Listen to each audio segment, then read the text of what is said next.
ये डोर बंद कर दूं क्या इधर का? रिफ्लेक्ट कर दे सुमित, बनो कर दे स्टार्ट। हाँ चलो बैठो बेटा इली से।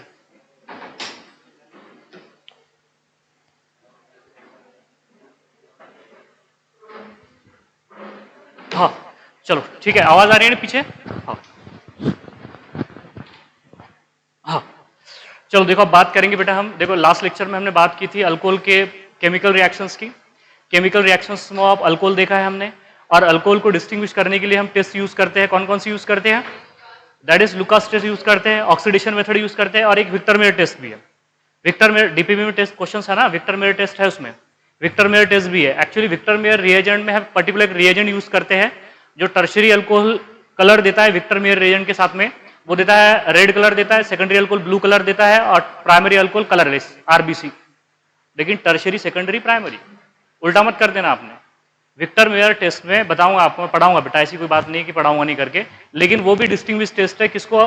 प्राइमरी सेकेंडरी और टर्शरी अल्कोहल को डिस्टिंग्विश करने के लिए हम यूज करते हैं। मैं पढ़ाऊंगा आपको वो टेस्ट भी, और कुछ एडिशनल अल्कोहल के पॉइंट भी बताऊंगा, जैसे कि पावर अल्कोहल किसे कहते हैं, रेक्टिफाइड स्पिरिट कैसे कहते हैं, मिथिलेटेड अल्कोहल किसे कहते हैं, ये चीजें। जैसे कि पावर अल्कोहल मैंने क्वेश्चन डाला है उसमें, पावर अल्कोहल क्या होता है? 80% इथेनॉल होता है और 20% पेट्रोल होता है, उसे कहते हैं power alcohol. And power alcohol use to generate the power को जनरेट करने के लिए जो ऑटोमोबाइल इंडस्ट्री में पावर अल्कोहल का यूज किया जाता है। इथेनॉल पता है ना आपको, 10%। अभी फिलहाल किसी पेट्रोल पंप पे 10% इथेनॉल दिया गया था, उसमें दिया गया था ना पेट्रोल में, देखा होगा आपने, अगर आप पेट्रोल भराने जाते हैं तो 10% 20% ऐसे इथेनॉल यूज करते हैं। सो उसे कहते हैं हम, that is the power alcohol use to generate the power. ठीक है, वो भी पढ़ाऊंगा आपको, कुछ एडिशनल पॉइंट्स है उसकी भी बात करेंगे। चलो इससे पहले हम बात करते हैं व्हाट इज फिनॉल, कि फिनॉल होता क्या है। इधर देखिए आप, व्हाट इज फिनॉल। फिनॉल क्या है? ये भी ऑर्गेनिक हाइड्रोक्सी कंपाउंड है। जैसा अल्कोहल ऑर्गेनिक हाइड्रोक्सी कंपाउंड है, तो फिनॉल भी क्या बेटा? ऑर्गेनिक हाइड्रोक्सी कंपाउंड है। बस इतना है कि ये एरोमेटिक ऑर्गेनिक हाइड्रोक्सी कंपाउंड है, वो एलिफेटिक भी हो सकता है, एरोमेटिक भी हो सकता है। इसमें भी OH ग्रुप है, उसमें भी OH ग्रुप है, लेकिन इसमें जो OH ग्रुप है वो sp2 hybridized carbon atom of benzene से जुड़ा होता है। देखो जो फिनॉल होता है बेटा, फिनॉल क्या है? फिनॉल क्या है? ये बेंजीन है। ये क्या है? Benzene, that is C6H6 benzene. ये रिंग का मतलब है alternate double single bond, conjugation. इसका मतलब क्या होता है? Conjugation. Ring that's indicate the conjugation, double bond single bond, double bond single bond, double bond. ठीक है, ये बताता है। अब ये वो जो कार्बन है बेटा, हर कार्बन sp2 हाइब्रिडाइज है। कोई भी कार्बन देख लीजिए आप, 6 के 6 कार्बन sp2 हाइब्रिडाइज है। अगर बेंजीन रिंग के sp2 हाइब्रिडाइज कार्बन को, बेंजीन रिंग के sp2 हाइब्रिडाइज कार्बन को अगर क्या जुड़ा है बेटा? OH जुड़ा हुआ है। क्या जुड़ा हुआ है? OH। तो हम इसे ही फिनॉल कहते हैं। इसी को हम क्या कहते हैं? फिनॉल कहते हैं। तो ये होगा फिनॉल। ये क्या होगा बेटा? फिनॉल होगा। ठीक है, ये बात ध्यान में रखना कि यहाँ पे OH जो है बेंजीन रिंग के कौन से कार्बन को? sp2 हाइब्रिडाइज कार्बन को। बेंजीन रिंग का ही sp2 हाइब्रिडाइज कार्बन होना चाहिए। आप बोल दे सर इसे फिनॉल कहेंगे क्या? इधर देख लीजिए, ये वाला कार्बन भी तो sp2 हाइब्रिडाइज है, ये वाला कार्बन भी तो क्या है बेटा? sp2 हाइब्रिडाइज है। आराम से देख लीजिए, यहाँ पे भी OH बेटा sp2 हाइब्रिडाइज कार्बन को ही जुड़ा हुआ है। ये भी तो sp2 हाइब्रिडाइज कार्बन है। 3 सिग्मा बॉन्ड बना रहा है ना वो। कितने सिग्मा बॉन्ड बना रहा है? 3 सिग्मा बॉन्ड। आपको पता है कि अगर 4 सिग्मा बॉन्ड है तो sp3 हाइब्रिडाइजेशन होगा, 3 सिग्मा है तो sp2 होगा, 2 सिग्मा होगा तो sp होगा। तो यहाँ पे नजर नहीं आ रहा क्या आपको कि ये 2 बॉन्ड में का एक बॉन्ड क्या है? पाई बॉन्ड है, एक क्या है? सिग्मा। एक सिग्मा 2 सिग्मा, कार्बन का हाइड्रोजन के साथ में सिग्मा बॉन्ड होता तो 3 सिग्मा हो गए, तो ये भी तो sp2 हाइब्रिडाइज है ना रे। फिर अब ये फिनॉल होगा क्या? नहीं, इसे कहते हैं हम अल्कोहल। ये क्या होगा? अल्कोहल। हमें sp2 हाइब्रिडाइज कार्बन किसका चाहिए? बेंजीन का चाहिए, तभी आप क्या बोलेंगे उसे? फिनॉल। ये तो अल्कोहल है ना बेटा। कौन सा अल्कोहल है ये? विनिल अल्कोहल। पता है ना आपको कौन सा कार्बन है? विनाइलिक कार्बन है ना। विनाइलिक क्या होता है? sp2 एरोमेटिक की non aromatic? Non aromatic. sp2 non aromatic तो विनाइलिक, तो ये कौन सा अल्कोहल हो जाएगा? Vinyl alcohol. Vinyl alcohol. क्यों बेटा? ये क्या है? sp2 है। ये कार्बन क्या है? sp2 है। एरोमेटिक है कि नॉन एरोमेटिक है? एरोमेटिक है, तो फिनाइलिक बोलेंगे आप इसे। क्या बोलेंगे? फिनाइलिक। पढ़ा चुका हूं आपको कि ये sp2 हाइब्रिडाइज है और एरोमेटिक है, तो क्या बोलेंगे? फिनाइलिक। अगर फिनाइलिक कार्बन को OH जुड़ा है तो क्या पढ़ेंगे आप उसे? फिनॉल। क्या बोलेंगे बेटा? फिनॉल बोलेंगे। और फिनाइलिक का पड़ोसी क्या होता है? बेंजाइलिक। और विनाइलिक का पड़ोसी क्या होता है? अलाइलिक। अब ये विनाइलिक है कि अलाइलिक है? कहाँ अलाइलिक है यार? विनाइलिक ही है ना ये भी तो क्या होगा? विनाइलिक, क्योंकि ये भी क्या है? sp2 hybridise. बेंजाइलिक और अलाइलिक होने के लिए sp3 होना चाहिए। क्या होना चाहिए? sp3। तो ये बात ध्यान में रखना आपने। ठीक है, तो इसे कहते हैं हम, दैट इज फिनॉल। देखो एक्चुअली क्या होता है 1834 में एक रंज नाम का साइंटिस्ट है, उसने फिनॉल को प्रिपेयर किया था by middle oil fraction of coal tar. Coal tar समझता आपको, डामर सड़कें बनाने के लिए इस्तेमाल करते हैं, उस पर एक प्रोसेस किया था fractional distillation, middle oil fractions कहते हैं उसे। तो उसमें क्या बनाया गया था, फिनॉल बनाया गया था। क्या बनाया गया था, फिनॉल। बस ध्यान में रख लीजिए कि phenol is firstly prepared by the रंज। इधर देखो लिख के देता हूं यार, छोड़िए इधर देखो, फिनॉल वाज डिस्कवर्ड बाय, इधर देख लो आप, यहां पे लिख के बता रहा हूं। फिनॉल सबको समझ में आ रहा है, इसके कुछ थोड़ा थ्योरेटिकल पॉइंट है वो भी लिख के देता हूं यहां पे। फिनॉल वाज डिस्कवर्ड बाय किसने डिस्कवर किया था, रंज, RUNGE, रंज इन 1834 सही है ना, हाँ 1834 कौन सी प्रोसेस से, ध्यान में रखना process, by middle oil fractions. क्या बोला यहां पे, बोलो मिडल ऑयल फ्रैक्शन। और किसका किया था मिडल ऑयल फ्रैक्शन, बोलो middle oil fractions of coal tar. Coal tar समझ में आ गया आपको, वो डामर होता है ना, हाँ उसको कहते हैं बेटा कोल टार, ठीक है। तो इसका middle oil fractions of coal tar करने के बाद में किसने, रंज ने इन 1834 में क्या डिस्कवर किया था, फिनॉल डिस्कवर किया था। और फिनॉल क्या होता है, जब कभी भी बेटा फिनाइलिक कार्बन से OH जुड़ा होगा या sp2 hybridized carbon atom of benzene से OH जुड़ा है तो उसे फिनॉल बोलेंगे, उसे अल्कोहल नहीं बोलेंगे। उसे अल्कोहल बोलेंगे क्या, समझ में आ रहा है ना, अल्कोहल क्या होगा और फिनॉल क्या होगा। तो ये बात ध्यान में रखना आपने, इसे कहते हैं हम दैट इज फिनॉल। हाँ फिनॉल सॉलिड होता है, एक वायलेट कलर का क्या होता है, सॉलिड होता है, उसे हम क्या कहते हैं, फिनॉल। अगर मैंने क्या किया बेटा 5% एक्वियस सॉल्यूशन ऑफ अगर फिनॉल ले लिया, 5% aqueous solution of phenol, 5% aqueous solution का मतलब क्या होता है, इधर देख लीजिए मैंने क्या बोला आपको, 5% एक्वस सॉल्यूशंस। किसका एक्वस सॉल्यूशंस, बोलो ना यार, aqueous solutions of phenol, aqueous solution of phenol. अब ये 5% एक्वस सॉल्यूशन ऑफ फिनॉल का मतलब क्या होता है, इधर देख लीजिए 5% का मतलब ये होता है कि क्या करना है आपको, 5 gram of phenol, 5 gram of phenol in 100 ml of solutions, in 100 ml of solution. 100 ml के बजाय हम यहां बोलेंगे 100 gram of solutions, 100 gram of solution. मतलब जो सॉल्यूशंस रहेगा, सॉल्यूशंस क्या होता है, सॉल्यूशन मिक्सचर है, सॉल्यूशंस क्या होते हैं, मिक्सचर होते हैं। अब मिक्सचर एक कंपोनेंट का हो सकता है क्या, नहीं, कम से कम 2 कंपाउंड का होगा मिक्सचर। अरे मिक्सचर अगर आपको बनाना है तो मैं बोलूंगा वाटर लो और मिक्सचर बोल दो इसको, आप बोलेंगे क्या, नहीं। आप बोलेंगे सॉल्ट लो, सॉल्ट को मिक्सचर कहेंगे क्या, नहीं। कम से कम मिक्सचर बनाने के लिए आपको कितने कंपोनेंट लगेंगे बेटा, 2। जैसे कि for example sugar in water हो गया mixture, sugar in water, salt in water, that is mixture हो जाएगा। इसे क्या बोलेंगे आप, मिक्सचर। शुगर एंड सॉल्ट, ये भी क्या हो जाएगा, मिक्सचर हो जाएगा। तो समझ में आ रहा है ना, मिक्सचर बनाने के लिए कम से कम 2 कंपोनेंट लगते हैं। तो ये 2 कंपोनेंट का मिक्सचर है, एक है 5%, इसका मतलब है 5 ग्राम फिनॉल, और कितने ग्राम ऑफ वाटर में रहेगा वो, 100 ग्राम ऑफ वाटर में। मतलब 100 ग्राम नहीं, वो जो फिनॉल प्लस वाटर का वेट मिला के क्या हो जाएगा, 100 ग्राम। मतलब यहां पे वाटर कितना होगा, 95 ग्राम। मैं 95 ग्राम ही लिख देता हूं, छोड़िए इसे आप। मतलब जो टोटल जो सॉल्यूशंस रहेगा, जो मिक्सचर रहेगा, वो 100 ग्राम का रहेगा। वो कितने ग्राम का रहेगा, 100 ग्राम का। उसको कहते हैं हम 5% वाटर है ना, एक्वस है मतलब वाटर है, इसको कहते हैं हम that is 5% aqueous solution of phenol. And 5% aqueous solution of phenol which is called as carbolic acid. कौन सा acid, carbolic acid, carboxylic acid नहीं बोल रहा मैं यहाँ, carbolic acid. 5% aqueous solution of phenol which is called as the carbolic acid. मतलब phenol का दूसरा नाम क्या है, कार्बोलिक एसिड, कार्बोक्सिलिक एसिड नहीं, COH वाला एसिड नहीं बेटा। ये कार्बोक्सिलिक एसिड के COH वाला एसिड है नहीं है, ये फिनॉल है। और फिनॉल क्या होता है, कार्बोलिक एसिड। अब नाम में एसिड है तो एसिडिक प्रॉपर्टी तो रहेगी थोड़ी बहुत, बेसिक तो नहीं रहेगा नेचर में। देखेंगे कौन कौन सी रिएक्शंस है जो इसका एसिडिक नेचर प्रूव करती है, बाद में बात करेंगे उसकी। लेकिन कुछ थोड़ा यहाँ पे थ्योरेटिकल पॉइंट ध्यान में रख लीजिए आप। पहली बात क्या है बेटा, बोलो, in phenol OH group is attached to sp2 hybridized carbon atom of benzene ring, उसे क्या बोलेंगे आप, phenol. And phenol was discovered by Runge, in 1834 by which process, by middle oil fraction of coal tar. And 5% aqueous solution of phenol which is called as carbolic acid. कौन सा acid, carbolic acid. अब देखो ये जो phenol है इसमें various positions है, various positions है। तो पोजीशंस ऑफ फिनॉल भी बात कर लेते हैं, बाद में हम क्लासिफिकेशंस पे आ रही है यहाँ पे। देखो that is the various positions in phenol, that is the positions in phenol. Positions, various positions in phenol, क्योंकि रिएक्शंस के लिए हमें जरूरत पड़ती है उसकी। पोजीशंस इन फिनॉल। अब देखो फिनॉल क्या है, फिनॉल है बेंजीन रिंग। इधर देखिए आप, ये क्या है बेटा, बेंजीन रिंग है। बेंजीन रिंग के एक कार्बन को क्या जुड़ा हुआ है, यहाँ पे OH जुड़ा हुआ है। क्या जुड़ा हुआ है, OH। अब देखो हमें IUPAC क्या कहता है कि जिस कार्बन को सब्स्टिट्यूएंट जुड़ा हुआ है या जिस कार्बन को फंक्शनल ग्रुप जुड़ा है उसका नंबर कम से कम आना चाहिए। ठीक है, तो हम नंबरिंग कहां से करेंगे बेटा, यहां से करेंगे जिस कार्बन से OH जुड़ा हुआ है। तो ये हो गया 1।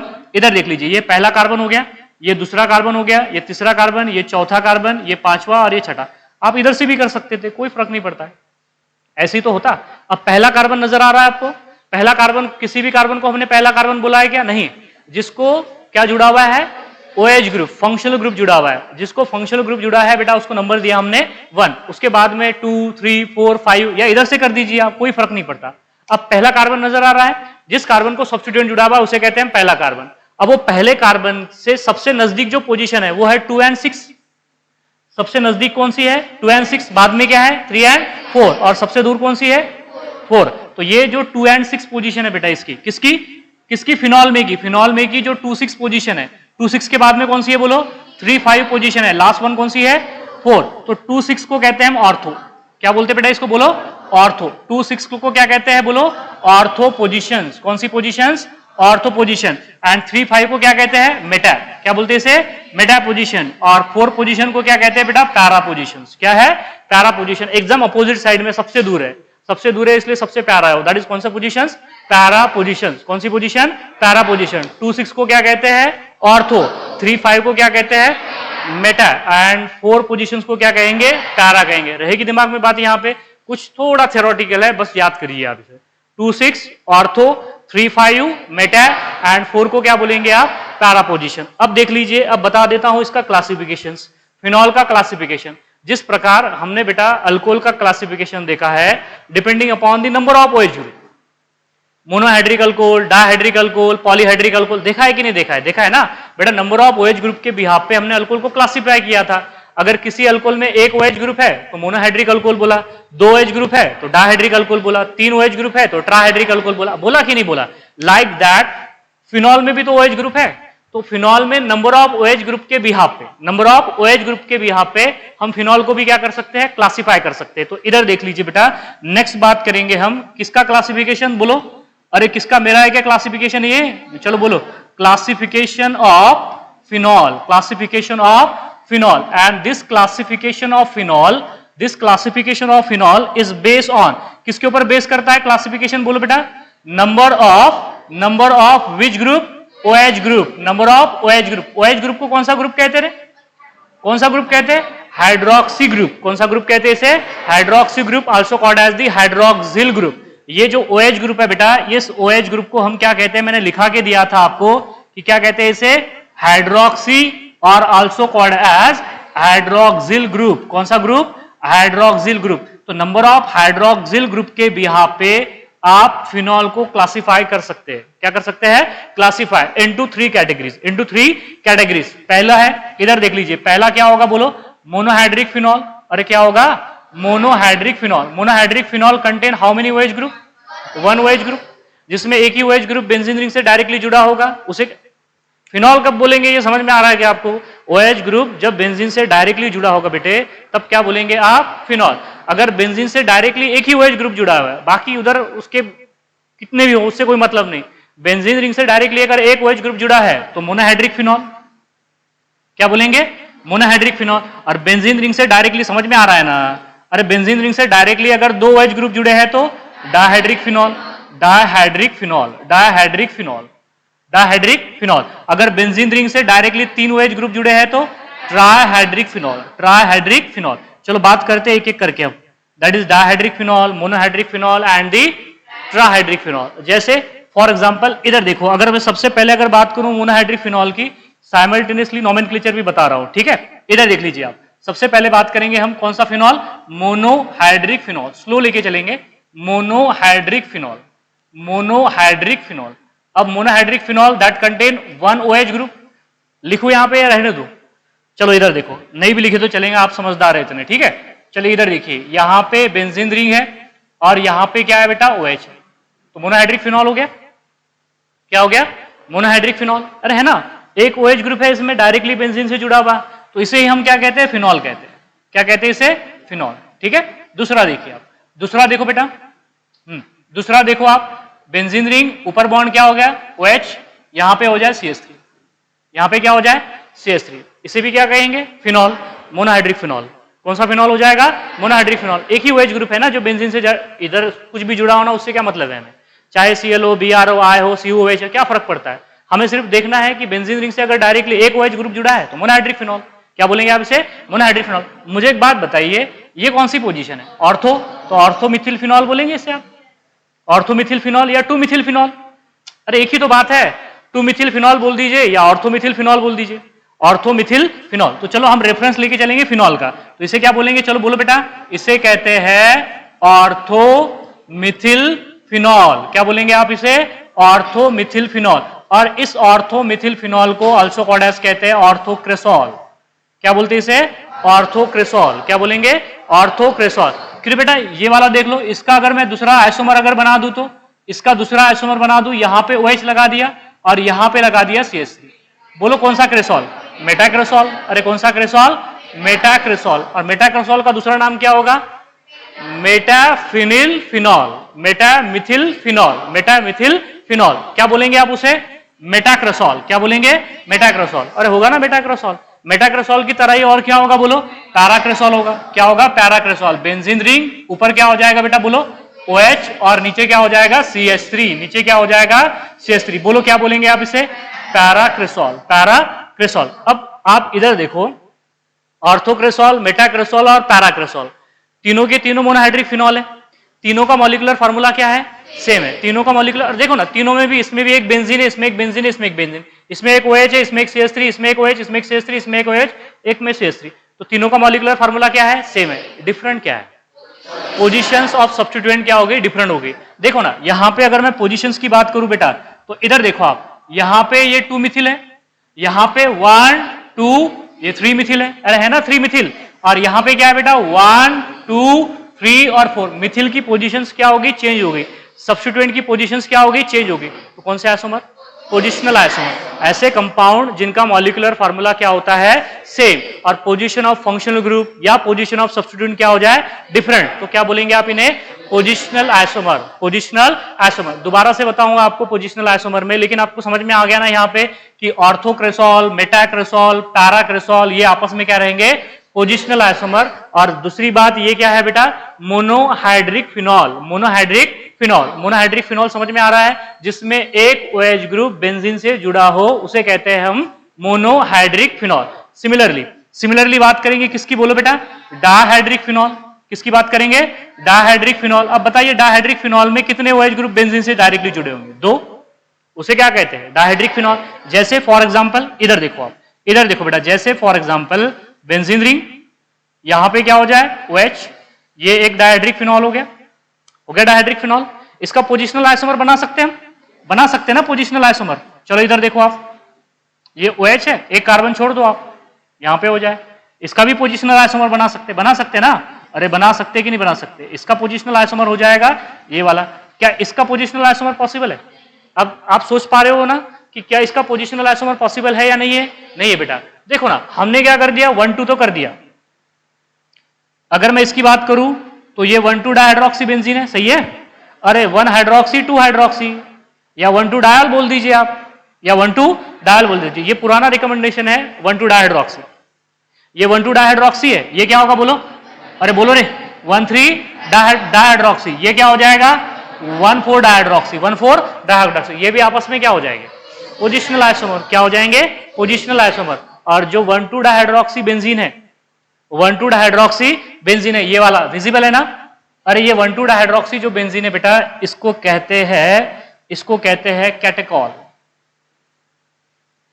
1, 2 डायहाइड्रोक्सी बेंजीन को क्या कहते हैं, कैटेकॉल। बोलना पड़ेगा रे आप, दैट इज 1, 2 डायहाइड्रोक्सी बेंजीन को क्या कहते हैं बेटा, कैटेकॉल। और 1, 3 डायहाइड्रोक्सी बेंजीन को कहते हैं रिसरसिनॉल।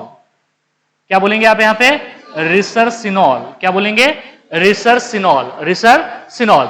और ये जो 1, 4 डायहाइड्रोक्सी बेंजीन है, इसे कहते हैं क्यूनॉल। क्या बोलते हैं इसे, क्यूनॉल। देखो 1, 2 dihydroxy benzene catechol, 1,2 डाइहाइड्रोक्सीबेंजीन catechol, 1,3 डाइहाइड्रोक्सीबेंजीन रिसरसिनॉल, रिसरसिनॉल and 1,4 डाइहाइड्रोक्सीबेंजीन क्यूनॉल। क्या बोलेंगे? क्यूनॉल। आप ऐसे भी बोल सकते हो उसे, या फिर बेटा अभी लेटेस्ट रिकमेंडेशन है कि आपने ऐसे पढ़ना है उसे, बेंजीन, बेंजीन 1,2 डायोल, 1,2 डायोल, ऐसे पढ़ते हैं। समझ में आया? बेंजीन 1,2 डायोल, 1,2 डायोल, OH को रिप्रेजेंट करता है ना OL। अब इसका मतलब अल्कोहल है क्या हो?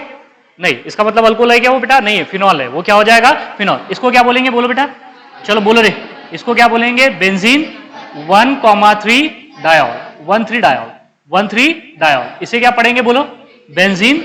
इसे क्या बोलेंगे? Benzene 1,4 diol, 1,4 diol, 1,4 dial. आगे सबको समझ में? ये कौन से फिनॉल है बेटा? डायहाइड्रिक फिनॉल। कौन से फिनॉल है? डायहाइड्रिक फिनॉल। समझ में? सबको समझ में आया? पहला कौन सा है? Monohydric phenol. दूसरा कौन सा है? डायहाइड्रिक फिनॉल। मोनोहाइड्रिक फिनॉल में एक OH ग्रुप डायरेक्टली बेंजीन से जुड़ा हो तो मोनोहाइड्रिक फिनॉल, डायरेक्टली अगर दो OH ग्रुप जुड़े हो तो डायहाइड्रिक फिनॉल। मोनोहाइड्रिक के एग्जांपल्स है फिनॉल, ऑर्थोक्रेसॉल, मेटाक्रेसॉल। इधर देखो आप, उधर मत देखो। Orthocresol, मेटाक्रेसॉल and paracresol. उसके बाद में डायहाइड्रिक फिनॉल के एग्जांपल कौन कौन से बोलो यहाँ पे? पहला कौन सा है? कैटेकॉल। दूसरा कौन सा है? रिसरसिनॉल। और तीसरा कौन सा है बेटा? क्यूनॉल। कैटेकॉल क्या है? Benzene 1,2 diol, benzene 1,2 diol. और रिसरसिनॉल क्या है? Benzene 1,3 diol. और क्यूनॉल क्या बेटा? Benzene 1,4 diol, 1,4 diol. अब बात करें ट्राइहाइड्रिक की। चलो नेक्स्ट स्लाइड पे देखते हैं ट्राइहाइड्रिक फिनॉल। कौन सा फिनॉल? Trihydric phenol. थोड़ा थ्योरेटिकल है, बस अब मजबूरी है, बताना पड़ता है। चलो इधर देख लीजिए आप, that is trihydric phenol. Trihydric phenol. बताइए कितने OH ग्रुप बेंजीन से डायरेक्टली जुड़े होंगे? 3 OH ग्रुप। 3 OH ग्रुप अगर डायरेक्टली बेंजीन से जुड़े हैं तो उसे क्या बोलेंगे आप? Trihydric phenol, trihydric phenol. जैसे इधर देखो आप, जैसे बेंजीन रिंग, यहां पे क्या होगा? OH, यहां पे क्या होगा? OH, यहां पे क्या होगा? OH। Benzene 1, 2, 3 triol, benzene 1, 2, 3 triol होगा ना। अब देखो एक साथ में लगा दिया हमने, 1, 2, 3 पे लगा दिया। अब एक छोड़ के लगा दो, एक छोड़ के लगा दो आप यहाँ पे। चलो बोलो क्या होगा फिर? यहाँ पे होगा बेंजीन, यहाँ पे होगा OH, ये छोड़ दो, यहाँ पे होगा OH, ये छोड़ दो आप, और यहाँ पे लगा दो OH। 135 triol, benzene 135 triol. और अब क्या करना है? अब आपने एक काम करना है। अब क्या करना है?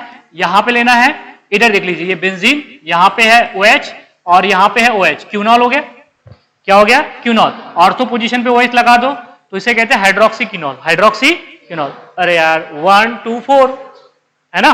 पहला क्या है? 1, 2, 3, 1, 2, 3 ट्रायोल, बेंजीन 1, 2, 3 ट्रायोल। दूसरा क्या है? 135, 135 ट्रायोल। और बाद में 1, 2 का 4, 1, 2, 4, 1, 2, 4, 1, 2, 4 ट्रायोल। 1, 2, 4 क्या हो जाएगा? ट्रायल हो जाएगा। अरे समझ में आ रहा है या नहीं आ रहा है? देखो इसके नाम देख लो आप हिंदी में, इधर देखो बेटा, इसका नाम है पायरोगैलॉल। इसे क्या कहते हैं? पायरोगैलॉल। क्या कहते हैं इसे? पायरोगैलॉल। किसे कहते हैं पायरोगैलॉल? 1, 2, 3 को।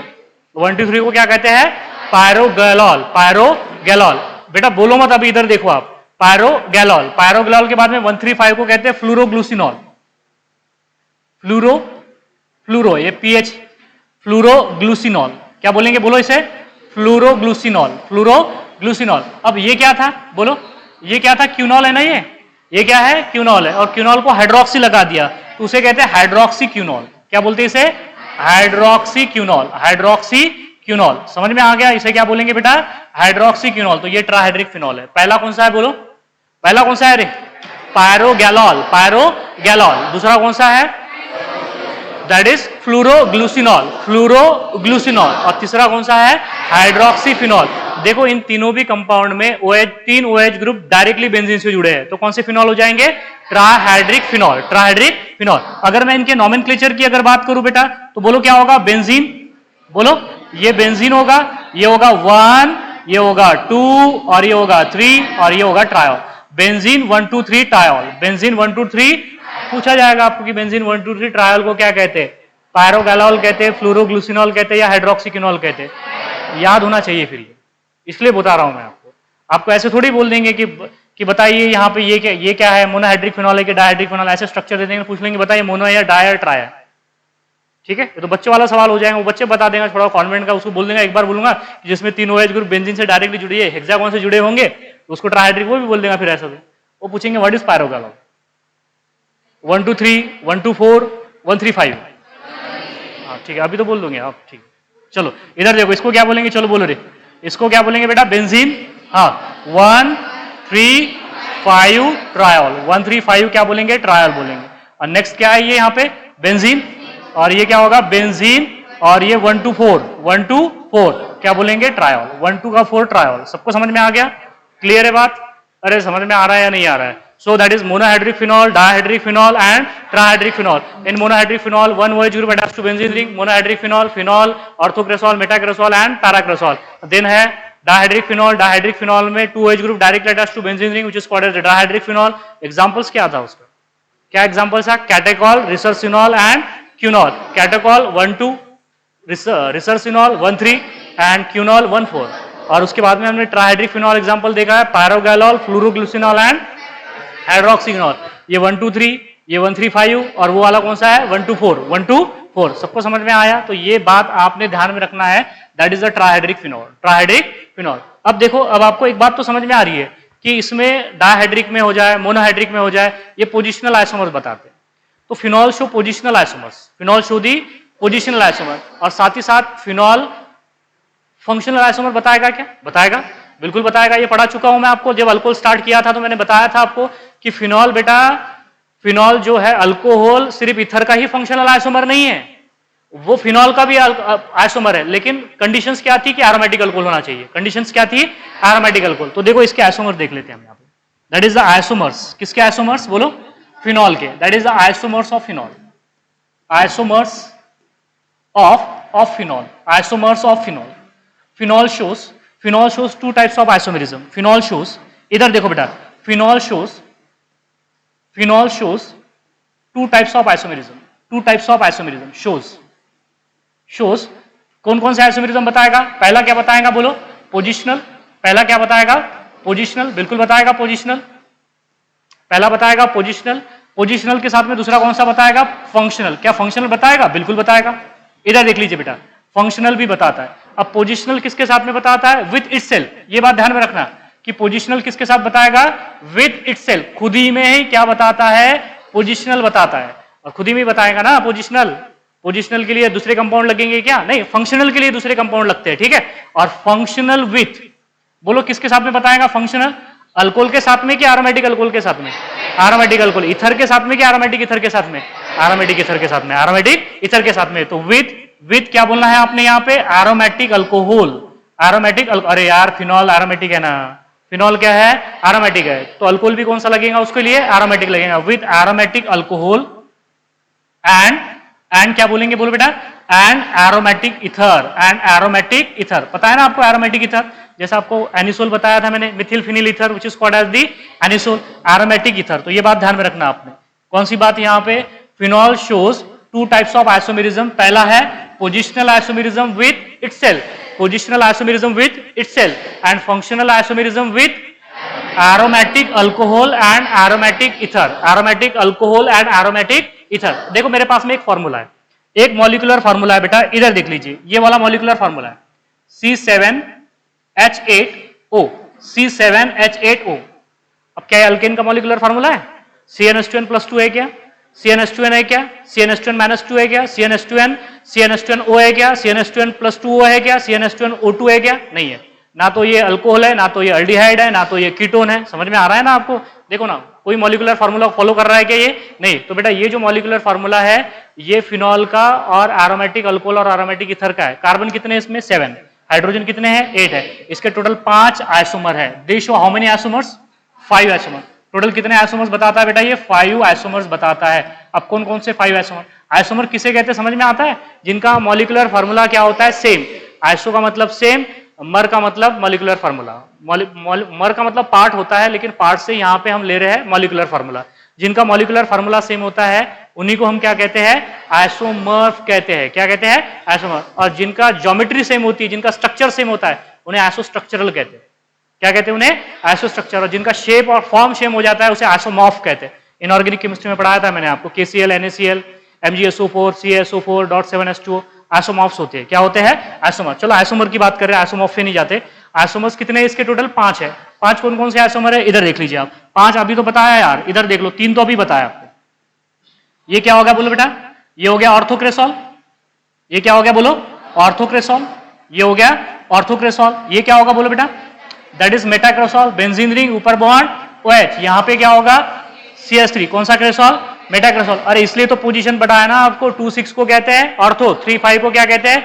मेटा, एंड 4 पोजीशन को क्या कहते हैं? पैरा। ये 3 है ना पोजीशन, 3 को क्या बोलेंगे आप? मेटा। ओए इधर देखो बेटा, मेटा बोलेंगे इसे। हाँ, इसे क्या कहेंगे बोलो? पैराक्रेसॉल। पैराक्रेसॉल। देखो यहाँ पे ये तीनों के तीनों फिनॉल है। तीनों के तीनों क्या है बेटा? फिनॉल है। Orthocresol, मेटाक्रेसॉल and paracresol. तीनों का मॉलिक्यूलर फार्मूला क्या है? सेम है। देखो कार्बन कितने? 1 2 3 4 5 6, 6 कार्बन है। इधर देखो बेटा, बाद में गिनती नहीं आती आपको। 1 2 3 4 5 6, 6 कार्बन हो गए। अब हाइड्रोजन कितने हो गए? 1 2 3 4। यहां पे हाइड्रोजन है क्या? नहीं है। यहां पे है क्या? नहीं है। अब कितने हो गए हाइड्रोजन? 4 होगा ना। 5 5 और 3 कितने होते रहे? 8 हो गए। 8 और कार्बन टोटल कितने हैं? ये 6 कार्बन और 1 कार्बन छोड़ देना है क्या? नहीं, ये होगा टोटल 7 कार्बन। कितने कार्बन हो गए? 7 कार्बन। तो दिख रहा है मॉलिक्यूलर फार्मूला C7H2। C7H2। इन तीनों का मॉलिक्यूलर फार्मूला क्या है? सेम है, लेकिन पोजीशन ऑफ मिथिल क्या है? डिफरेंट। देखो ना यार, अभी तो बताया यार थोड़ी देर पहले, ये 1, ये 1 2 है, ये क्या है? 1 3 है, ये क्या है बेटा? 1 4 है। तो position of methyl group different होगी ना। तो ये तीनों आपस में क्या हो जाएंगे? कौन से आइसोमर? Positional isomer. कौन से आइसोमर? Positional isomer. इन्हें बोलते हैं पोजिशनल आइसोमर। सबको समझ में आया? इसे क्या बोलेंगे आप? Positional isomer. पोजिशनल आइसोमर में वर्ड रूट चेंज नहीं होता, ये बताया था मैंने आपको। वर्ड रूट चेंज है क्या? बेंजीन तो बेंजीन ही रहेगा ना। बेंजीन ऐसे थोड़ी ना हो जाएगा कि बेंजीन क्या हो जाए? बेंजीन झाइलिन हो जाए, या बेंजीन क्या हो जाए बेटा? बेंजीन नैप्थेलिन हो जाए। ऐसे कुछ नहीं होगा, वर्ड रूट चेंज नहीं होगा। नंबर ऑफ कार्बन, ये जो मेन चेन में जितने कार्बन है वो कभी चेंज नहीं होते, सिर्फ पोजीशन ऑफ सब्स्टिट्यूएंट चेंज हो जाती है। समझ में आया? यहाँ पे CH3 2 नंबर के कार्बन को जुड़ा है, यहाँ पे CH3 3 नंबर के कार्बन को जुड़ा है, यहाँ पे CH3 4 नंबर के कार्बन को जुड़ा है। अरे CH3 की पोजीशन क्या हो गई? चेंज हो गई। तो उसे बोलते हैं पोजिशनल आइसोमर्स। क्या बोलते हैं उसे? Positional isomer. ठीक है, चलो आराम से हो गया क्या? बहुत। हाँ, चलो इधर देखो आप, यहाँ पे देखो, ये वाला देखिए आप, ये देखिए आप, ये बेंजीन रिंग, यहाँ पे मेरे पास है, यहाँ पे बेटा है CH2 और यहाँ पे OH। बोलो अल्कोहल है कि फिनॉल है? अल्कोहल है। आ गया समझ में? अभी यहाँ पे कहाँ OH यार? बेंजीन रिंग से डायरेक्टली जुड़ा हुआ है। कौन सा अल्कोहल है ये? Benzyl alcohol. Very good, that is कौन सा अल्कोहल है बेटा?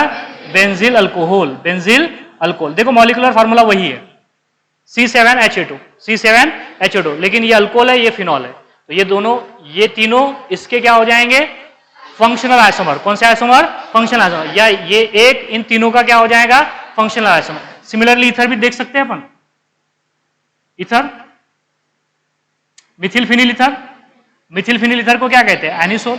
देख लो, इसका भी मॉलिक्यूलर फार्मूला वही है। तो ये क्या हो जाएंगे आपस में? Functional isomer. ये तीनों इन दोनों के फंक्शनल आइसोमर, या ये दोनों इन तीनों के फंक्शनल आइसोमर, या एक ये दोनों तीनों का फंक्शनल आइसोमर, या तीनों इस एक के फंक्शनल। अगर समझ में? आपस में बेटा एक मिल के क्या होंगे? वो फंक्शनल आइसोमर। लेकिन इन तीनों को अगर लेके बैठेंगे आप, तो ये पोजिशनल आइसोमर हो जाएंगे। क्या हो जाएंगे? Positional isomer. आगे समझ में या नहीं आया? क्लियर है ना बेटा? दैट इज फिनॉल जो है पोजिशनल आइसोमर भी बताता है with itself, and functional isomer बताता है किसके साथ में? Aromatic alcohol. किसके साथ में बता रहा है? Aromatic alcohol and aromatic ether. तो देखो ये एरोमेटिक अल्कोहल है, that is benzyl alcohol, and this are the aromatic ether. अरे इथर लिंकेज नजर नहीं आ रही क्या आपको? तो that is aromatic ether. Aromatic ether. तो सबको समझ में आया? क्लियर है चीजें? यहाँ पे पहले आपको क्लासिफिकेशन बताया, बाद में आपको आइसोमर्स बता रहा हूं। आइसोमर्स के बाद में अब बात करेंगे। पोजीशन बताया आपको, 2,6 ऑर्थो, 3,5 मेटा, एंड 4 पोजीशन को क्या कहते हैं हम? पैरा कहते हैं। और 5% एक्वियस सॉल्यूशन ऑफ फिनॉल को क्या कहते हैं? Carbolic acid. क्या बोलते हैं? Carbolic acid. फिनॉल को कार्बोलिक एसिड बोलते हैं। क्या बोलते हैं? Carbolic acid. समझ में आ रहा है ना? अगर आपने 1% फिनॉल का एक्वियस सॉल्यूशन लिया तो उसे हम क्या कहते हैं? वो डिसइंफेक्टेंट कहते हैं। क्या बोलते हैं? डिसइंफेक्टेंट। डिसइंफेक्टेंट फर्श साफ करने के लिए इस्तेमाल करते, फिनाइल। फिनाइल यूज करते कि नहीं करते? तो वो फिनॉल डिसइंफेक्टेंट की तरह काम करता है। किस तरह काम करता है? डिसइंफेक्टेंट। डेटॉल पता है ना? Dettol, Dettol is phenol. Dettol is phenol. Dettol antiseptic के तौर पे यूज करते हैं। बताऊंगा ना आपको, एक एक करके सारी चीजें बताऊंगा आपको, ये कहां कहां पे यूज होता है। आप एस्पिरिन, डिस्प्रिन वगैरह टैबलेट वगैरह खाते हैं, उसमें भी फिनॉल है। That is aspirin. Acetyl salicylic acid, उससे बनता है एस्पिरिन। एसिडिल सैलिसिलिक एसिड से ही क्या बनता है? एस्पिरिन। पैरासीटामोल, पैरासीटामोल होता है ना, क्या क्या होता है? पता है आपको पैरासीटामोल, फीवर वगैरह हुआ, पेन वगैरह रहा बॉडी में, बॉडी एक वगैरह रहा तो पैरासीटामोल वगैरह लेते हैं। तो पैरासीटामोल भी किससे बनता है? फिनॉल का ही डेरिवेटिव है। फिनॉल का ही क्या है बेटा? डेरिवेटिव। तो बहुत सारे आपको जो मेडिसिन में जो कंपाउंड यूज होते हैं बेटा, वो फिनॉल से ही बनते हैं बहुत सारे कंपाउंड। तो उसके डेरिवेटिव ही है वो, मतलब उससे बनने वाले, वो भी एक एक करके आपको पढ़ाऊंगा, उनकी प्रॉपर्टीज भी लिखा के दूंगा आपको। तो अभी क्लियर है सबको? यहाँ पे आइसोमेरिज्म क्लियर है या नहीं है? क्लियर है। अब इधर देख लीजिए आप, अब थोड़ा सा अब आगे बढ़ते हैं, हम रिएक्शंस की तरफ बढ़ रहे हैं अब यहाँ पे। अब इधर देखो आप, ये मेरे पास में जो फिनॉल है, ये जो फिनॉल है बेटा, इसको आराम से देख लीजिए आप। ये जो फिनॉल है, ये फिनॉल है, बेंजीन रिंग, ऊपर बॉन्ड क्या है? OH है, यहाँ पे डबल बॉन्ड है, यहाँ पे सिंगल बॉन्ड है, डबल बॉन्ड है, ये सिंगल बॉन्ड है। अब आपको अच्छे से पता है कि ऑक्सीजन के पास में लोन पेयर है। कितनी लोन पेयर है? 2 लोन पेयर है। अब बताइए यहाँ पे रेजोनेंस होगा या नहीं होगा? होगा। रेजोनेंस की कंडीशन है ना यहाँ पे, कौन सी है? Double bond single bond lone pair, double bond single bond lone pair. अब आपको कब बोला था मैंने? कॉन्जुगेशंस कब होगा, रेजोनेंस कब होगा, डीलोकलाइजेशन ऑफ इलेक्ट्रॉन क्या होगा? Double bond single bond double bond, double bond single bond triple bond, double bond single bond positive charge, double bond single bond negative charge, double bond single bond lone pair, double bond single bond free radical, double bond single bond empty P orbital, empty P orbital. बताया ना? Positive single bond negative, positive single bond free radical, negative single bond, positive single bond lone pair. 10-12 condition बताया था आपको। इसके अलावा आपको 10-12 के अलावा आपको 13-14 कंडीशंस नहीं मिलेंगी। वहीं पे रेजोनेंस होता है। ऐसे देखते हैं बेटा रेजोनेंस। रेजोनेंस का मतलब होगा डीलोकलाइजेशन। कौन से इलेक्ट्रॉन को होता है? Pi electron. Delocalization of pi electron which is called as, उसे कहते हैं हम रेजोनेंस। और क्योंकि डीलोकलाइजेशन ऑफ सिग्मा इलेक्ट्रॉन हो जाए तो उसे क्या कहते हैं? Hyper conjugation. क्या बोलते हैं उसे? Hyper conjugation. समझ में आया? सिग्मा इलेक्ट्रॉन का डीलोकलाइजेशन हुआ तो हाइपर कॉन्जुगेशन, पाई इलेक्ट्रॉन का डीलोकलाइजेशन हो रहा है तो रेजोनेंस। क्या बोलेंगे उसे? रेजोनेंस। ठीक है, चलो इधर देखो। अब यहाँ पे रेजोनेंस होगा या नहीं होगा? होगा। देखो, double bond single bond lone pair, तो लोन पेयर ऊपर से नीचे आएगी कि इलेक्ट्रॉन ऊपर जाएंगे? ऊपर से नीचे आएगी लोन पेयर। मैंने ये भी बोला था, हमको डायरेक्शन भी बताया था उनकी, बता था ना डायरेक्शन। यहाँ double bond single bond double bond, double bond single bond triple bond, double bond single bond lone pair, double bond single bond negative charge, double bond single bond positive charge, double bond single bond free radical. Direction बताया था कि नहीं बताया था? अब ये electron यहाँ पे दोनों कंडीशन सेम है, तो इलेक्ट्रॉन किधर जाएंगे? मेन की तरफ। किसकी तरफ?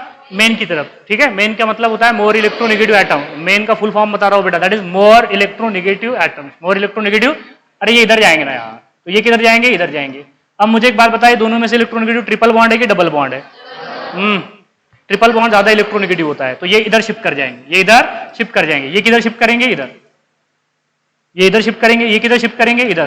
तो इनको इधर जाना पड़ेगा, तो ये इसको इधर जाना पड़ेगा। यहाँ पे ये इलेक्ट्रॉन डिफिशिएंट है, तो ये इधर जाएगा, ये इधर जाएगा। ये इलेक्ट्रॉन डिफिशिएंट है कि रिच है? इलेक्ट्रॉन डिफिशिएंट है, तो ये इधर जाएगा। बस यही तो कंडीशन है। बस 6 ही तो कंडीशन याद करो आप।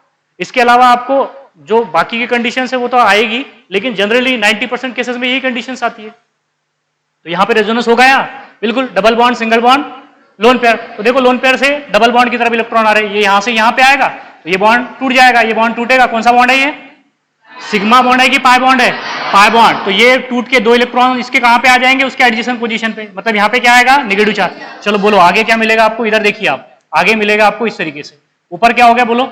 अरे बोलो रे, यहाँ पे क्या हो गया? Double bond. इसका इलेक्ट्रॉन चला गया तो उस पर क्या आ गया? Positive charge. यहाँ पे डबल बॉन्ड टूट के यहाँ पे क्या आ गया? Negative charge. ये डबल बॉन्ड को हाथ नहीं लगाना अभी, ये ऐसे रह गया एज इट इज।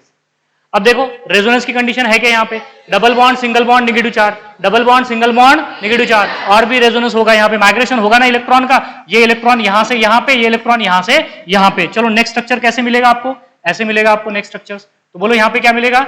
ये होगा बेंजीन रिंग, ऊपर क्या होगा? Double bond OH, double bond OH, ऐसे कुछ होगा, डबल बॉन्ड OH। यहाँ पे क्या होगा बेटा? यहाँ पे बन गया नया डबल बॉन्ड। अरे बनाना यहाँ पे नया डबल बॉन्ड, ये बॉन्ड टूट के यहाँ पे क्या बना? Negative charge. ये डबल बॉन्ड फिर से होगा, फिर से होगा, ये यहां से यहां पे, ये यहां से यहां पे। कहां पे बताना उसको? यहां पे बता देता हूं। ठीक है, ये देख लीजिए आप, यहां पे बता देता हूं।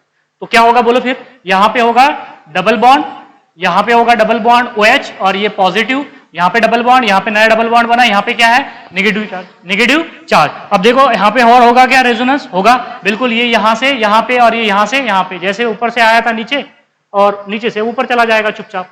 डीलोकलाइजेशन का मतलब क्या होता है? दैट इज रेजोनेंस का मतलब क्या होता है? That is delocalization. अब यहाँ पे 360 का रेजोनेंस हो रहा है ना, तभी तो एरोमेटिक है वो। 360 का रेजोनेंस हो रहा है ना, और 360 का रेजोनेंस कब होता है? जब कंपाउंड एरोमेटिक होता है। एरोमेटिक और 360 के रेजोनेंस के लिए कंपाउंड या मॉलिक्यूल प्लेनर चाहिए कि नॉन प्लेनर चाहिए? प्लेनर चाहिए। अरे प्लेनर में होता है, ऐसे नहीं होगा, ऊपर नहीं होगा बेटा। 3D मॉलिक्यूल में कभी 360 का रेजोनेंस नहीं होता है, और जिन किसी भी कंपाउंड में 360 का रेजोनेंस होता है वही क्या होते हैं? एरोमेटिक। क्या होते हैं? एरोमेटिक। चलो अब जैसे ऊपर से नीचे आए थे वापिस नीचे से ऊपर चले जाएंगे, तो ये एरो ऐसे नहीं, ऐसे बताते। हाँ चलो बोलो, ये क्या होगा? ये ऐसे कुछ होगा, ये होगा OH, ये लोन पेयर आ गई उसकी जैसे गई थी, तो ये डबल बॉन्ड और ये डाया डबल बॉन्ड बनाया। ठीक है, अब ये वाला स्ट्रक्चर देखो, ये वाला स्ट्रक्चर दोनों सेम है। अरे ये वाला स्ट्रक्चर और ये वाला स्ट्रक्चर क्या है? सेम है, लेकिन बॉन्डिंग की पोजीशन अलग होगी। बॉन्डिंग की पोजीशन अलग हो गई। ये स्ट्रक्चर से ये स्ट्रक्चर में आने, इसलिए तो ई कहते हैं। ई का मतलब होता है आइडेंटिटी, आयनी है। ई का मतलब आइडेंटिटी होता है। ये दोनों स्ट्रक्चर क्या है बेटा? सेम है, लेकिन ये स्ट्रक्चर और ये स्ट्रक्चर में थोड़ा सा बॉन्डिंग का फर्क है, पोजीशन ऑफ बॉन्डिंग का फर्क है।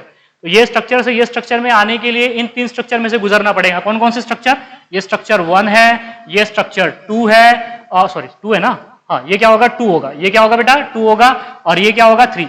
और ये तीनों स्ट्रक्चर को कौन से स्ट्रक्चर कहते हैं? Resonating structures. कौन से स्ट्रक्चर कहते हैं बेटा इन्हें? Resonating structure. देखो यहां पे लिखा के बता रहा हूं आपको कि ये जो 3 स्ट्रक्चर है, 3 स्ट्रक्चर देखो, डिलोकलाइजेशन हुआ है। किसका डिलोकलाइजेशन हुआ है? पाई इलेक्ट्रॉन का। किसके ऊपर? बेंजीन के ऊपर। उसे क्या कहते हैं हम? रेजोनेंस। क्या बोलते हैं उसे? रेजोनेंस। और ये जो 3 स्ट्रक्चर है बेटा जिनके ऊपर चार्ज है, इसके ऊपर चार्ज है क्या? नहीं है। ये आइडेंटिटी के ऊपर चार्ज है क्या? यहाँ पे नहीं है। जब इलेक्ट्रॉन लगातार घूम रहे थे बेंजीन के ऊपर, तो बेटा यहाँ पे एक बार यहाँ पे रुके, एक बार यहां पे रुका, एक बार यहां पे रुका। समझ में आ रहा है ना?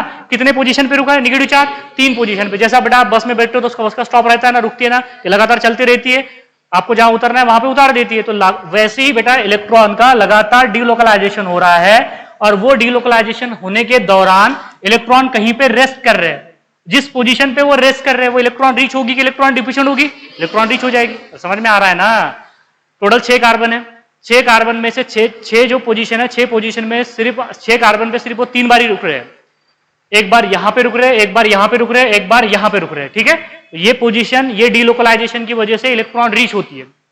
ये पोजीशन पे नहीं रुका हो, ये पोजीशन पे रुका क्या, तो ये इलेक्ट्रॉन रीच होगी क्या? नहीं होगी। मतलब ये कौन सी पोजीशन है बोलो रे? ऑर्थो। ये कौन सी है? पैरा। ये कौन सी है? ऑर्थो। उन बेटा है क्या वो? अरे ऑर्थो ये ना, वो भी क्या है? ऑर्थो। तो सिर्फ इलेक्ट्रॉन कहां पे रुके बेटा? 2 बार ऑर्थो पे रुके हैं और 1 बार पैरा पे रुका है। तो मेटा पोजीशन पे रुका क्या? मेटा पोजीशन इलेक्ट्रॉन रीच हुई क्या? नहीं हुई। सिर्फ ऑर्थो एंड पैरा पोजीशन ही क्या हुई? इलेक्ट्रॉन रीच हुई। किसकी वजह से? OH की वजह से, OH की लोन पेयर की वजह से। इसलिए OH group in phenol is ortho para director. Ortho para director लिखा के दूंगा, उससे पहले ये समझ लीजिए आप, स्ट्रक्चर 1 इधर देख लीजिए, स्ट्रक्चर 1 और स्ट्रक्चर क्या बोला मैंने यहाँ पे? 2 और स्ट्रक्चर 3 एंड स्ट्रक्चर 3। इनको क्या कहते हैं बोलो? इन्हें कहते हैं रेजोनेटिंग स्ट्रक्चर। क्या बोलते हैं इन्हें बोलो रे? Resonating structure. Resonating structure. अब ये जो रेजोनेटिंग स्ट्रक्चर्स है ये क्या बताते हैं कि इलेक्ट्रॉन कहां कहां रुका है, इलेक्ट्रॉन कहां कहां रुका है। मतलब अगर आपको क्या करना है, इन 3 स्ट्रक्चर का अगर आपको इक्विवेलेंट स्ट्रक्चर बताना है, समझ में आया है नहीं आया कि दोबारा से बताओ? समझ में आ रहा है ना रे? ये 3 स्ट्रक्चर का अगर मैं इक्विवेलेंट स्ट्रक्चर बताऊं तो वो बताता है कि इलेक्ट्रॉन कहां कहां पे रुका है। तो ये 3 स्ट्रक्चर का अगर इक्विवेलेंट स्ट्रक्चर बताओ बेटा, तो यहां पे बता देता हूं। इन 3 स्ट्रक्चर का इक्विवेलेंट स्ट्रक्चर यहां पे बताता हूं। इन 3 स्ट्रक्चर का इक्विवेलेंट स्ट्रक्चर क्या हो गया रे? हाँ, 3 स्ट्रक्चर का अगर इक्विवेलेंट स्ट्रक्चर बताओ तो ये ऐसे, इधर देखो, यहां पे क्या है बोलो? यहां पे क्या है? OH। और OH में क्या आ रहा है? Partial double bond character, partial double bond character. और इस पे कौन सा चार्ज है फिर? पॉजिटिव। और बेंजीन पे कौन सा चार्ज है? नेगेटिव। ओए बेटा इधर देखो ना आप, यहाँ पे क्या है? नेगेटिव। तो यहाँ पे होगा एक बार नेगेटिव, एक बार यहाँ पे नेगेटिव होगा, एक बार यहाँ पे नेगेटिव होगा। तो ये 3 पोजीशन कौन सी है? इलेक्ट्रॉन रीच पोजीशन है।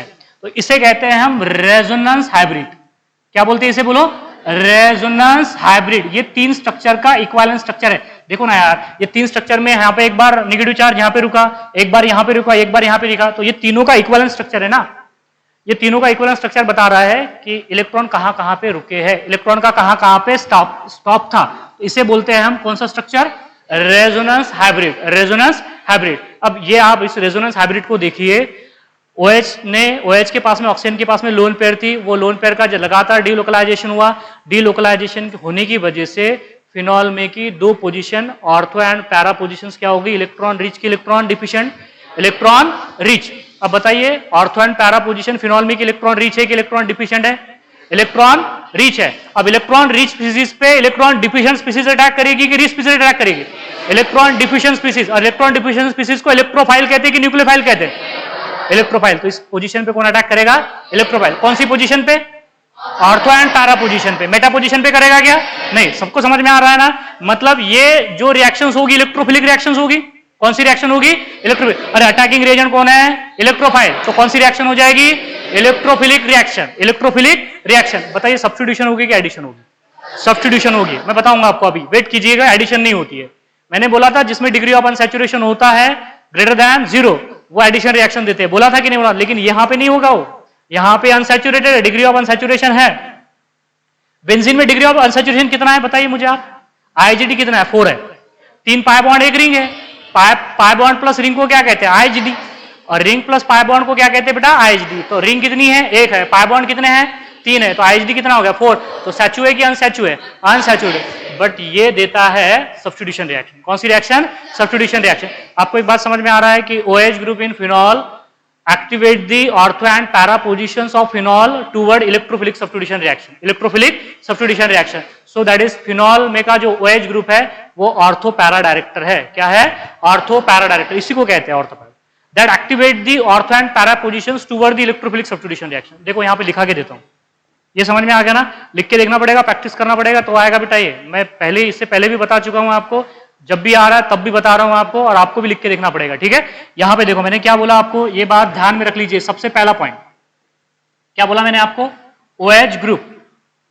ये सब कुछ जो हो रहा है वो किस वजह से हो रहा है? OH ग्रुप की वजह से हो रहा है। OH ग्रुप के ऊपर लोन पेयर है, वो लोन पेयर लगातार घूम रही है। ठीक है? OH group in phenol OH group in phenol is, बोलो क्या बोला मैंने? ऑर्थो पैरा डायरेक्टर, या फिर उसे कहते हैं ओपी डायरेक्टर। OP director. देखो क्या होता है कि कुछ ग्रुप जो होते हैं वो रिंग को एक्टिवेट करते हैं, कुछ ग्रुप रिंग को डीएक्टिवेट करते हैं।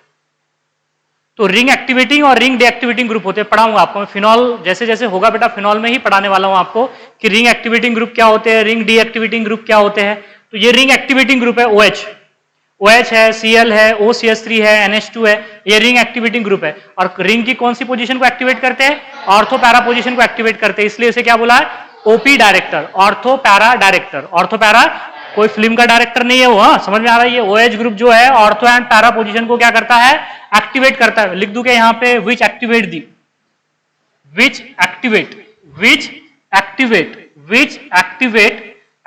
सही है ना रे? एक्टिवेट दी रिंग, विच एक्टिवेट दी रिंग। कौन सी रिंग? Benzene ring. टूवर्ड विच रिएक्शंस? अरे बोलो रे, toward which reaction? Toward electrophilic substitution reactions. Toward electrophilic substitution reactions. That's why hence the OH group in phenol is ortho para director, which activate the ring or which activate the ortho and para positions. Ortho and which position? बोलो para positions. Para positions. Toward which reactions? Toward which reactions? Toward ESR, electrophilic substitution reaction. Toward electrophilic substitution reaction. That's why this OH group in phenol is OP director. OP director. समझ में आया ना? अरे यार ये जो phenol है बेटा, इस फिनॉल में आपको एक बात तो समझ में आ गई कि 2 पोजीशन इलेक्ट्रॉन रिच है। एक पहली पोजीशन कौन सी है बोलो? Ortho position. ये वाली पोजीशन इलेक्ट्रॉन रिच है, ये वाली पोजीशन इलेक्ट्रॉन रिच है। अब इलेक्ट्रॉन रिच पोजीशन पे कौन अटैक करेगा? इलेक्ट्रोफाइल। इलेक्ट्रोफाइल क्या होता है? Electron deficient. यहाँ पे हाइड्रोजन है ना? है हाइड्रोजन? है या नहीं है हाइड्रोजन? है ना यार? अब ये जैसे ही यहां पे अटैक करेगा, ये हाइड्रोजन निकल के बाहर, तो सब्स्टिट्यूशन रिएक्शन होगी ना? Hydrogen atom is replace by electrophile. Hydrogen atom is replace by electrophile. तो आपको प्रोडक्ट कैसे मिलेगा? ये वाला प्रोडक्ट मिलेगा, ऑर्थो प्रोडक्ट। अरे कौन सा प्रोडक्ट मिलेगा? Ortho product. यहां पे आ जाएगा इलेक्ट्रोफाइल, यहां पे क्या आ जाएगा? इलेक्ट्रोफाइल। सबको समझ में आ गया? या तो फिर दूसरी रिएक्शन देख लो आप, ये होगी बेंजीन रिंग, ऊपर क्या होगा? OH। यहां पे क्या है? हाइड्रोजन। क्या आया बोलो? इलेक्ट्रोफाइल आया। क्या आया? इलेक्ट्रोफाइल। इलेक्ट्रोफाइल कहां पे जाएगा? यहां पे जाएगा। हाइड्रोजन निकल के बाहर, हाइड्रोजन निकल के बाहर। तो क्या मिलेगा बोलो? कौन सा प्रोडक्ट मिलेगा आपको? ऑर्थो मिलेगा कि पैरा मिलेगा? पैरा प्रोडक्ट मिलेगा। कौन सा प्रोडक्ट मिलेगा? पैरा। ये पैरा प्रोडक्ट है। ये कौन सा प्रोडक्ट है? मेटा प्रोडक्ट मिलेगा क्या इसमें? नहीं मिलेगा। क्यों नहीं मिलेगा? सबको समझ में आ रहा है? पहली बात सबको समझ में आया कि सब्स्टिट्यूशन रिएक्शन है, क्योंकि hydrogen atom is replace by electrophile, और इलेक्ट्रोफाइल अटैक कर सकता है, न्यूक्लियोफाइल अटैक करेगा क्या? बोलो न्यूक्लियोफिलिक सब्स्टिट्यूशन रिएक्शन होगी क्या फिनॉल की? नहीं, सिर्फ और सिर्फ इलेक्ट्रोफिलिक सब्स्टिट्यूशन रिएक्शन। कौन सी रिएक्शंस होगी?